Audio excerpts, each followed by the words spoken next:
I think the biggest pivot was me and my buddies leaving the street gang that we were part of. There was this incident where we had a rival group, and they were telling us that, you know, we should meet up, settle this, have a fight, right? Fist fight, group fight, whatever. Okay. And they knew the house that we all hung out at. So they did a drive-by shooting there. And then there was a guy that hung out with us that was a part of their network. Basically, their gang's called Watching. And under this umbrella, there's several sects, like groups, right? And then so one group didn't know that this guy from another network was hanging out with us in the front. They were just smoking, whatever. And then they did a drive-by. They ended up killing a guy in their own network, not us. I got there a little late. I pulled up, and then I was like, this is crazy. And then the funny thing is, we're kids, we're teenagers, right? Or young adults. And then we're on our way there, and we're just like, basically, we didn't park there. We just went to another buddy's house. And at that point, we were like, okay, so what should we do next? And we got, I guess we crowdfunded enough money to buy guns and do all this stuff and then get revenge.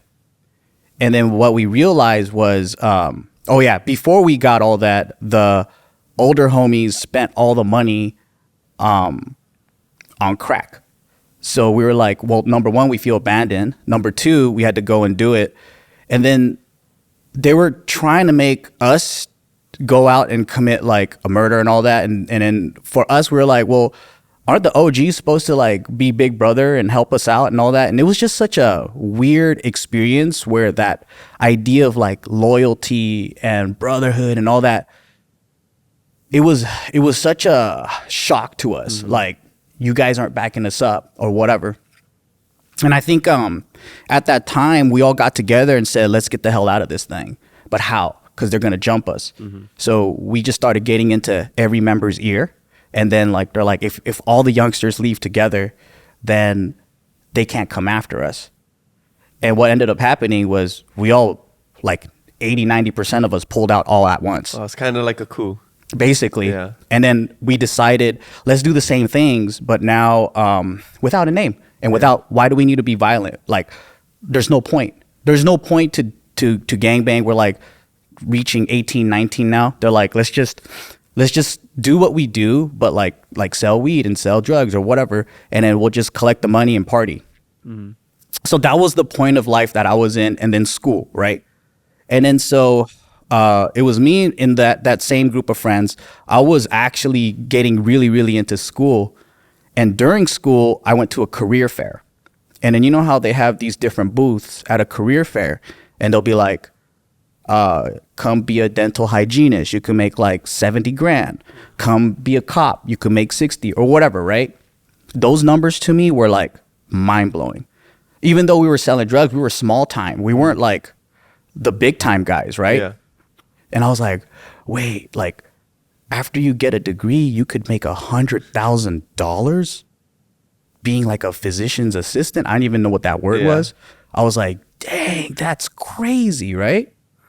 And I was like, that's wild. Like the world was opening up.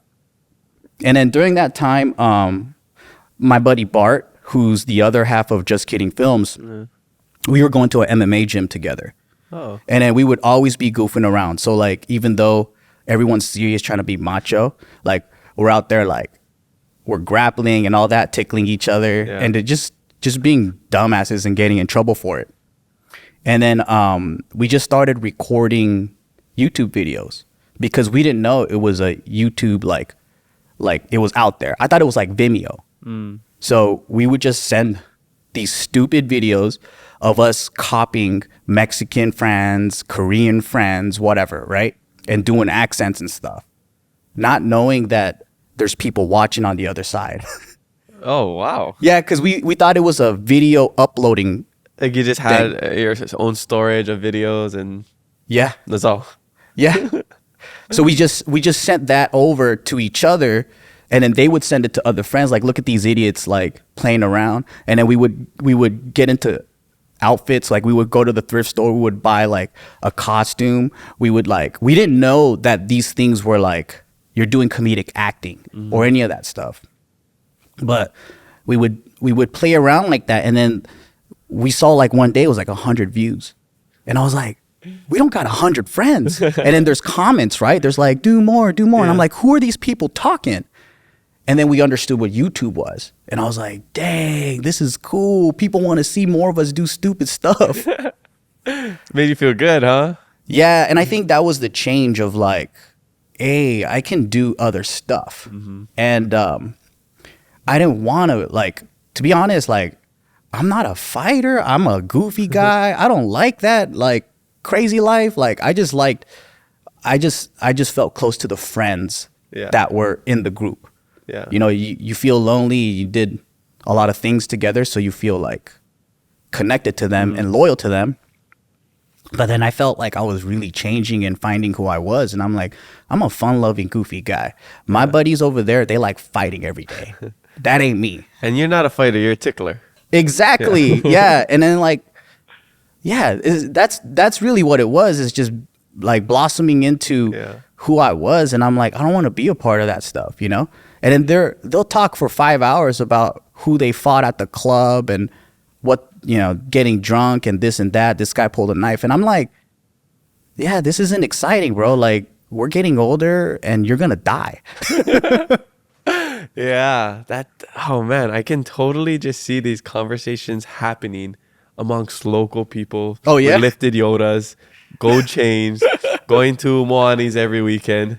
And just be like, yeah, bro, I got in this sick fight last week. Yeah. Or at the beach or whatever. I was flexing on these, like, I was never into that same thing. I was just like, I always saw the bigger picture. Like, why do I have to like smoke drugs and drink alcohol to be cool and to hang out with everybody, or, you know, be all macho and, you know, do certain things? I never saw the point of that, because it's all a facade.